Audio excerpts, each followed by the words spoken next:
Hi, this is Hank reporting from Kyiv, and this is my update on Russian-Ukrainian war. Let's see what happened around Ukraine in the last 24 hours. North Korean troops in Ukraine. Football fans show support. Russian negotiations tactics explained. Slovakia comes on board. EU welcomes Ukraine. My $4 million shoot. Russian airfield in Closeup. South Korean news channel TV Chosun reports that North Korea will send engineering troops to Ukraine next month to help rebuild the infrastructure of the occupied region, so to speak. For me as a person from Donbass, this looks at least strange. Has Russia really run out of individuals who are ready to go to the occupied territories to build a picture for propaganda, or have you decided to reach a new level and use the experience of creating fake showcase cities like in the North Korea? Well, you remember these places that were created for news clips and showing to rare tourists. Look how happily we live in our Soviet Union version 2.0. South Korean sources say that Russia can pay approximately $100 million every year for the work of these engineering teams, which is generally not a lot for Russia. They fire that amount of money a day with their missiles. But for North Korea it may be quite a lot because under sanctions there are not too many options for them to earn dollars. One question: how do our partners see this? We so diligently de-escalated the situation that Russia signed official cooperation with another terrorist country, and now the second terrorist country is going to send its military to Europe. Literally, a third country is introducing its army into the territory of my country in the third year of the war. This is not a figure of speech. If this passes, then what prevents them from sending other military personnel with machine guns rather than shovels? To be honest, I would like to see this happen and watch the response. During the football match between Belgium and Ukraine, our fans unfurled a huge banner with a portrait of Nazary Grintsevich with the call sign Grenka. This brave guy was the youngest defender of Azovstal and went through all the battles for Mariupol at the age of only 19 years. Then survived in Russian captivity and after recovery returned to duty and became the commander of an assault platoon. He was killed in action on May 6, 2 months ago. The purpose of this action is to show that Ukrainian football fans would like to be in the stands to support their teams, but they defend the country from the occupiers and die for it. This picture shows that the huge banner is made up of hundreds of portraits of football fans who died at the front. This shows that the image of Ukrainian soldier who is now fighting for the survival of our nation and culture is made up of hundreds and thousands of faces, hundreds of thousands of destinies. I don't watch football, but I can empathize with these people. I identify them as my people. War brings together those who would hardly have met before, and common values also make people close. This is what I understood in 2.5 years. So we have to keep that in mind all the time. Russia is making the demands, Russia is threatening, and now if we think that, oh, let's offer them something, then they actually get something that they didn't have before. And I've quoted this foreign minister, Alexei Gromyko, Soviet time foreign minister, several times, who said about the negotiation tactics of Soviet Union, three things. First, demand the maximum. Do not ask, but demand something that has never been yours. Second, present ultimatums, threaten. And third, do not give 1 inch in negotiations because there will be always people in the West who will offer you something. And then in the end, you will have 1/3 or even 1/2 of something you didn't have before. So we have to keep that in mind all the time. Kaja Kallas, Prime Minister of Estonia, talks about the tactics that Russians use in so-called negotiations. They set ultimatums in order to get more during the bargaining than they had before the negotiations. Rule 1. Demand the maximum. We remember all these crazy statements by Putin about what Ukraine should give to them. The entire South, both seas, practically get rid of our army, allow us to have a very limited amount of equipment, no NATO and blah blah blah. This is called demand the maximum or demand the impossible. Rule 2. Give ultimatums. These are our favorite red lines. Putin and his accomplices have spoken this phrase out loud thousands of times, but there is a problem. They cannot accurately formulate the ultimatum. Again, this boy who cried wolves comes out. If Putin directly says, if you fire a missile at the territory of a military unit in Crimea, we will respond with nuclear weapons. What order do you think the Ukrainian commander-in-chief will give? and Putin doesn't dare to respond with nuclear weapons. Why? The whole world, I mean the whole civilized world, recognizes Crimea as a Ukrainian territory. What rights does Putin have to respond with nuclear weapons to defend the territory he occupied? None. Rule 3. Don't give up an inch in negotiations, because in the West there will always be people who will offer you something. This is essentially the rule: aim for the moon, reach for the stars. Only this time it won't be like that. Too much blood has been spilled, too many rules have been broken, too many reputations and connections have been damaged. The whole world avoids agreements with Putin because they are not worth the paper they are written on. Imagine what could have happened if Putin had not involved someone else's land 10 years ago. The whole planet would still fear and respect the so-called Second Army of the world. Russian elites could continue to trade gas and oil for decades and continue their way of posh life, buying real estate in Italy with corrupt money, feeling like masters of life. What do they have now? Brotherhood with North Korea and Iran? On the other hand, I could go home to the seaside in Mariupol to see my friends and relatives alive. What do I have now? Ruins and graves? The new president of Slovakia, Peter Pellegrini, said that his country is taking part in Czech initiative to purchase shells for Ukraine, and factories in his country are taking part in modernization of these shells. He also stated that Bratislava supports Ukraine in the supply of electricity in order to prevent the collapse of our system. President Pellegrini said that Slovakia would definitely support Ukraine in NATO, but would not send its soldiers here even for training missions. This is a very correct position, I think. We do not ask your soldiers to give up their lives for us, but we ask you to help us survive, because otherwise Russia will not ask how would you like to fight, just as they didn't ask us, as they didn't ask Transnistria or Abkhazia. It is very good news that today the European Union opens accession negotiations with Ukraine and Moldova. We stand at the threshold of a significant and transformative moment for these two countries and for our Union. And we celebrate the values and principles that bind us together. The European Union has always been more than a political and economic union. It is a testament to our collective aspiration for peace, for security, for democracy, and for prosperity. The people of Ukraine and Moldova have demonstrated their unwavering commitment and determination to be part of this project. Even in a time of war and turmoil, they have started extensive reforms. They know that their journey will be rigorous and demanding. The accession negotiations are designed to prepare the candidates for the responsibilities of membership. And this is why there are no shortcuts. We embark on these negotiations in a strong spirit of openness, engagement, and commitment. The path ahead will be challenging, but it is also filled with immense opportunities for Moldova and Ukraine, as well as for our entire Union.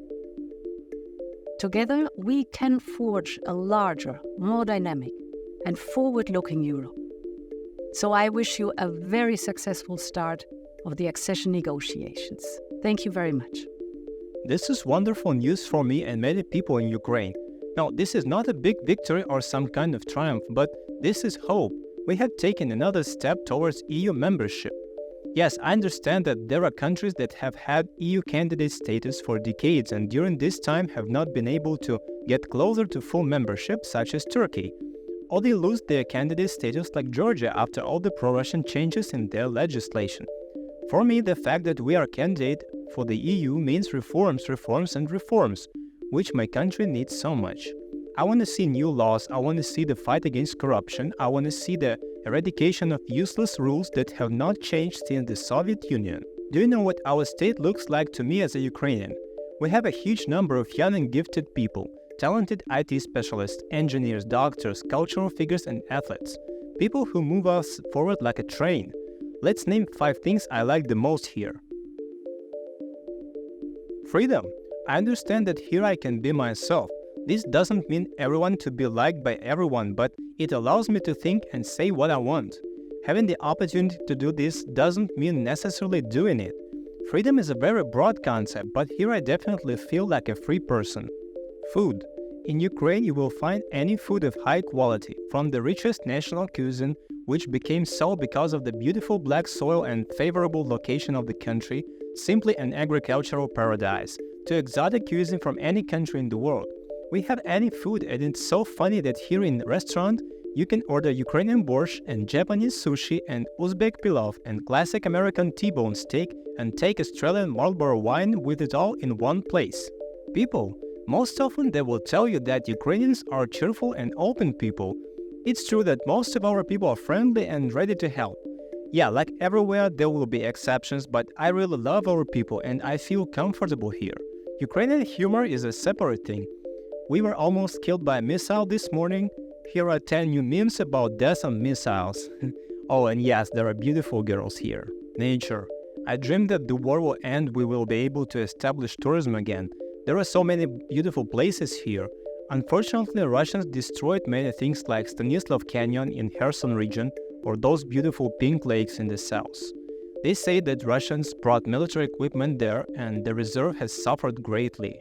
When I started writing this blog, I realized that there is a lot more than I'd like and it will take up a lot of space. In short, Nova Poshta delivery works fantastically here. The internet works great when there are no power outages due to Russian attacks.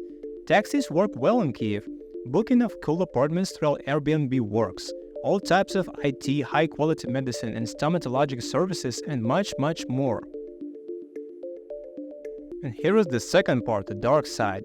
I chose 5 things that I don't like and I would like to change in some way. Not all laws work. I want people who have access to resources to understand that if they steal, they will be punished. That the person who made the mistake will have to be held accountable. This is the downside of a too free society. There are people who believe that nothing will happen to them for not such a big crime. I put a lot of things into this. Gross violation of parking rules. Sometimes too loud music after 22 p.m. Sometimes indecent remarks. Sometimes corruption. Russia is diligently dispelling disinformation that everyone and everywhere steals in Ukraine, but this is not true. There are so many principled people here who respect the laws, but there are also arrogant characters whom the laws are not decree. Just believe that there are not so many such people and they're just a little bit more visible. Responsibility. This is like a continuation of the previous problem. Many people simply do not take responsibility for their actions or statements. I would like to see a more conscious society, but again, if you tighten the screws too much, will Ukraine remain Ukraine? It's like the opposite side of a coin. You want to be free, but you want less clutter. Choose one thing. Therefore, I think that the issue is responsibility is very important and each case should be considered separately. Short memory. This is a big problem. Already now I see that some people who were not seriously affected by Russian attacks are starting to relax and continue to watch Russian bloggers who often broadcast what they are allowed and told to broadcast. Often listen to Russian music, including those singers who openly support the war. This is very strange for me and I stopped listening to Russian music deliberately because it's simply disgusting for me to imagine how this person, for example, now sings about love and then I see them posing with militants with the letter Z on uniform. Of course, I have no right to tell people what to listen and to watch, but you need to understand why these films are being promoted to you. TV series and songs themselves are not dangerous. What's dangerous is why they are so carefully forcing you to watch and listen to them. Disputes. We have a special word for that cannot be translated into any other language, but any Ukrainian understands its essence. The word "srachi." It's somewhere between swearing, arguing, and fighting. Ukrainians are good at starting an argument instantly, dividing into 2 camps and fighting until the last remaining percentage of their phone's charge. The good thing is that in the morning everyone forgets about everything. The bad thing is that often these disputes distract people from important problems and their real solutions. It turns out that the dispute is over and everyone has gone their separate ways, but the problem remains. But people are already on different sides. We are strong and survive when we are united. Honestly, I would like to see more mutual understanding because when a Russian missile arrives, the whole city is united, and When there are no enemy missiles in the sky, we do not build a defense for the future. Stubbornness. This is not always a bad and always a good trait. Again, all the problems mentioned are interconnected. It's very difficult to force a Ukrainian to do something against their will or to force them to relearn. For example, change your habits. Some people are stuck in the post-Soviet past and do not want change, mostly elders. Not that it's exactly a Ukrainian national trait, but some things should be let go and accept a new reality. For example, let go of entire Soviet legacy. Remove these ugly monuments with hammers and sickles to the museum. Joining the European Union is very useful here, and I believe that thanks to this we will transform a lot for better. In general, if you look carefully, all these problems are universal. In every country you will find such people. It's just that here these problems are a little bit more noticeable. I really want us to be able to preserve our country and its cultural characteristics and bring something new. Change something that should have been changed long ago. We are learning and trying, thanks to those who help. It turned out to be a very large block as a reaction to Mrs. von der Leyen's speech about the start of negotiations on Ukraine's accession to the European Union.